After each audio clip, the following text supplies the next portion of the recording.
बर्दाश्त करना उसे। ऐसा है कि हमारी जिम्मेदारी है कि अगर हम लोग असेंबली में हैं तो हर इश्यूज़ पर, ख़ास तौर से जो मज़लूम लोग हैं उनके इश्यूज़ पर हम आवाज़ उठाएं। ये हमारी जिम्मेदारी, हमारा फ़र्ज़ है। देखिए, हम देख रहे हैं कि त्रिपुरा में कुछ फसाद हुआ तो यहाँ लोगों ने उस पर एजिटेशन किया, क्योंकि ये मुल्क जो है मजहबी मुल्क है। लोग अपने मजहब के लिए अपनी जान देने को तैयार रहते हैं।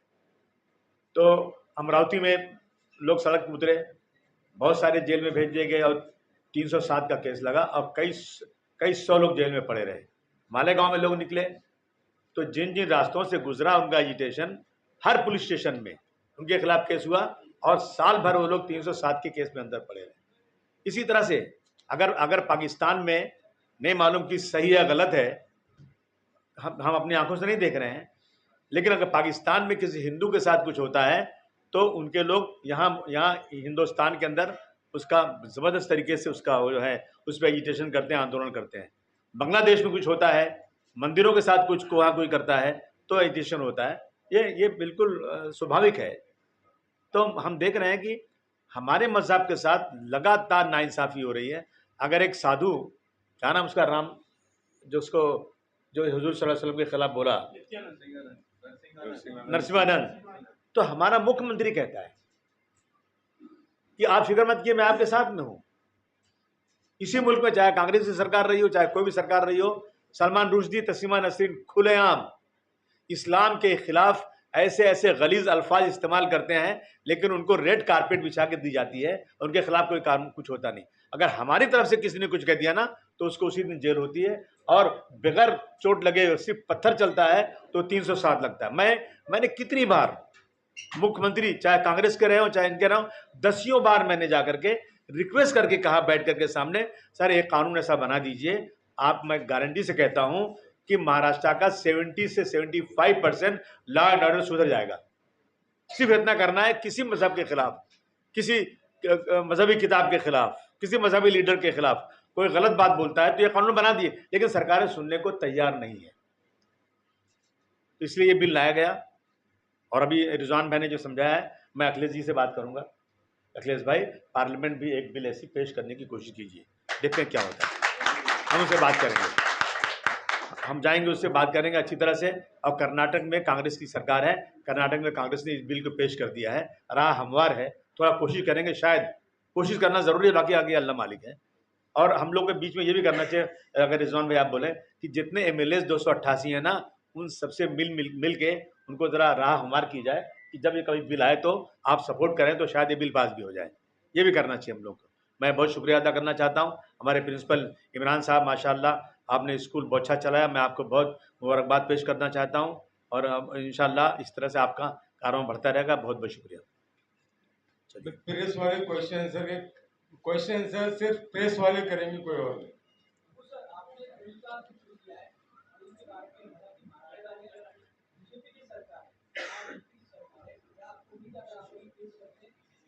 नाउमदी कुफ्र है, कोशिश करना चाहिए, बाकी आगे अल्लाह मालिक। सरकार किसी की भी हो, कानून सबके लिए एक ही होता है, सरकार कोई भी हो। कुछ सरकारें उसका इम्प्लीमेंट करती हैं, कुछ इम्प्लीमेंट नहीं करती हैं, लेकिन हमें अपना काम आगे बढ़ाना चाहिए। आगे देखते हैं क्या होता है। बहुत फायदा हुआ, बिल पास होगा, 10 साल अगर सजा हो गई तो किसी की हिम्मत नहीं पड़ेगी बोलने की इस तरह से। और फिर इस तरह से अगर होगा, 2 लाख फाइन लगेगी, 10 लाख रुपया, 10 साल जेल में होगी, तो किसी की हिम्मत नहीं पड़ेगी। कोई भी सड़क पर उतरा हुआ आदमी जो है कि कोई हैसियत नहीं, अपने आप को मशहूर करने के लिए जो है एक सोशल मीडिया पर वायरल करके बैठ जाता है घर में और दंगे शुरू हो जाते हैं। तो अगर बिल पास होगा तो ऐसे लोगों की कभी हिम्मत नहीं पड़ेगी, जेल जाएंगे।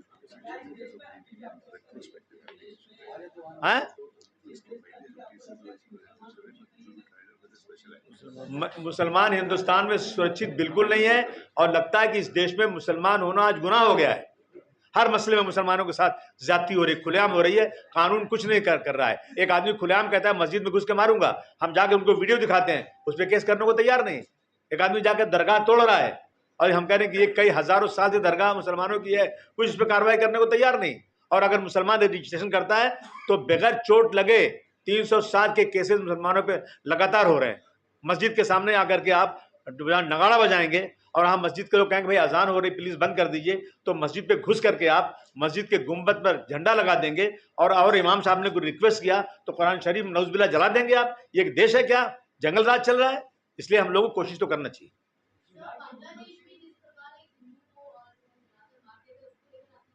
नहीं, जो सुनिए, हिंदू या मुसलमान, किसी इंसान के साथ किसी ने गलत किया उसको सख्त सजा मिलना चाहिए। इसमें धर्म देखने की कोई जरूरत नहीं।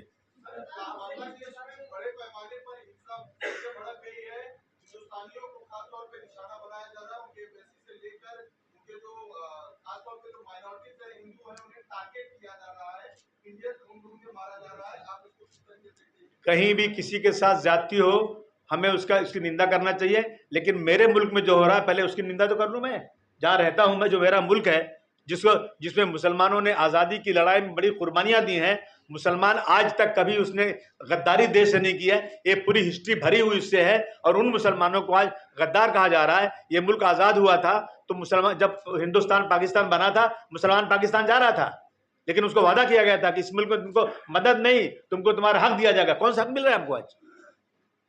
सर, बिहार के चीफ मिनिस्टर नीतीश कुमार ने जो हिजाब खींचा, उसको कैसे देखते हैं?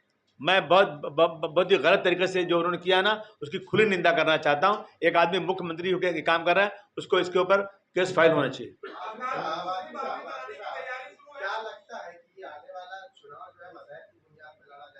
कोशिश तो ये करेंगे ये लोग, कोशिश यही कर रहे हैं लोग कि किसी न किसी तरह से वरगला के कोई ऐसा स्टेटमेंट हो जाए कि किसी तरह से ये लोग पोलराइज कर लें। इनका सुबह से शाम तक इनकी टीम बैठी हुई है कि कोई ऐसा पॉइंट लाओ जिसे जो है ना इसको वरगला करके ये लोग जो है पोलराइज कर लें। ये चल रहा है। ये होना चाहिए डेवलपमेंट के ऊपर। भ्रष्टाचार, बेईमानी, लूट मची हुई है कारपोरेशन में, उसकी कोई बात ही नहीं कर रहा है।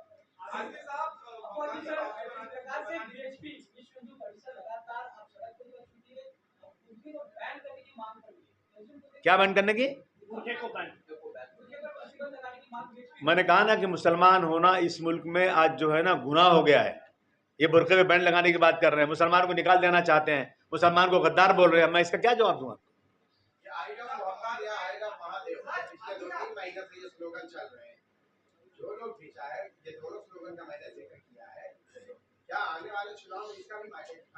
कुछ भी किया जाएगा भाई, इस बारे में क्या बताऊं?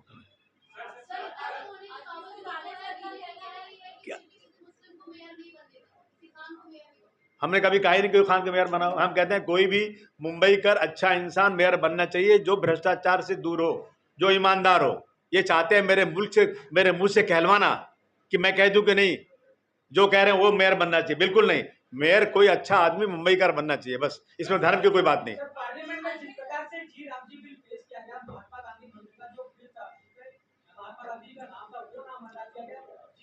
वो सरकारें सबसे खराब बदतर सरकारें होती हैं जो राजनीति में धर्म का इस्तेमाल करती हैं।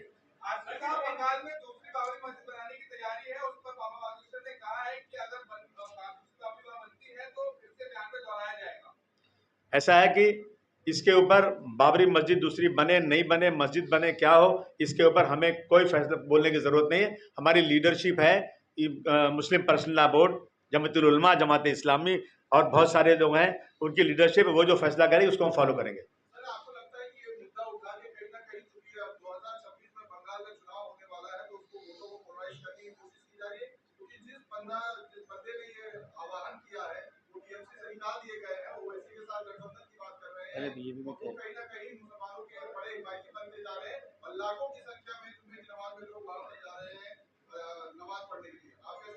बीजेपी में ये बीजेपी का एक जो है ना ये कारनामा है। और यहाँ मीडिया वाले भाई माफ करना, हमारी बातों को यहाँ से वहां उलट कर भेज देना उनको, ताकि उनको फायदा हो जाए। यही करेंगे मीडिया वाले।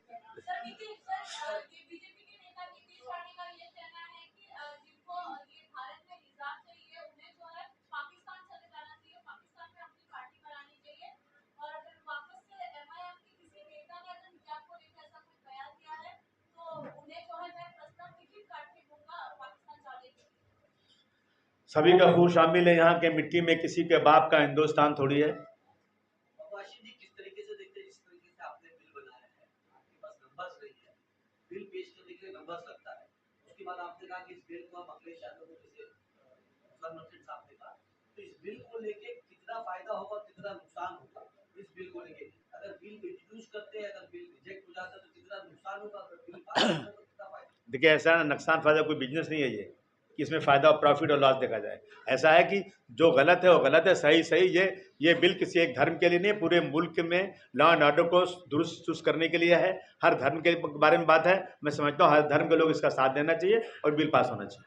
आपने कहा कि आप बात करेंगे कि ये पार्लियामेंट में भी बिल आए तो आपकी पार्टी तीसरे नंबर की देश की सबसे बड़ी पार्टी है, आप इसको लेकर क्या अखिलेश जी से बात करेंगे कि वो इंडिया अलायंस के खासतौर पर, चूंकि महाराष्ट्र की भी दो सहयोगी पार्टी इंडिया अलायंस की है, उनसे भी उनके भी नेताओं से बात किया जाए ताकि आपको सपोर्ट मिल सके। मैं समझता हूँ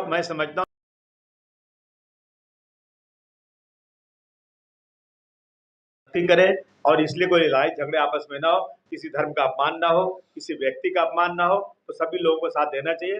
मैं कोशिश करूँ अखिलेश भाई से बात करने की। बहुत पूरी तैयारी है और हम पूरी कोशिश कर रहे हैं ज़्यादा से ज़्यादा सीटें लड़ाने की। और हम लोग करप्शन के खिलाफ है। कारपोरेशन में अच्छा काम हो, अच्छे लोग चुनते जाएं, ये हमारी कोशिश है। समाजवादी पार्टी कम से कम मैक्सिमम सीटों में इलेक्शन लड़ाने की कोशिश कर रही है।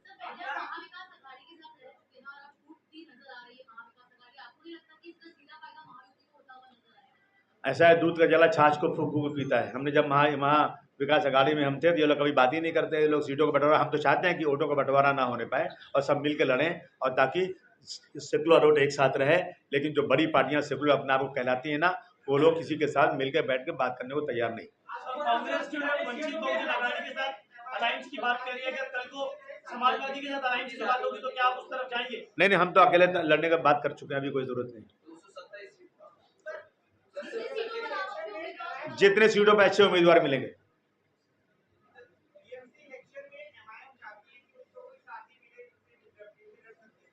तुम ले लो साथ अपने।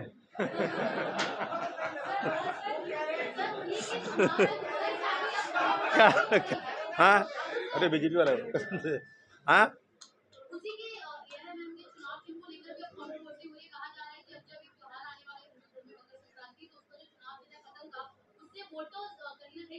अरे मेरा निशान साइकिल है।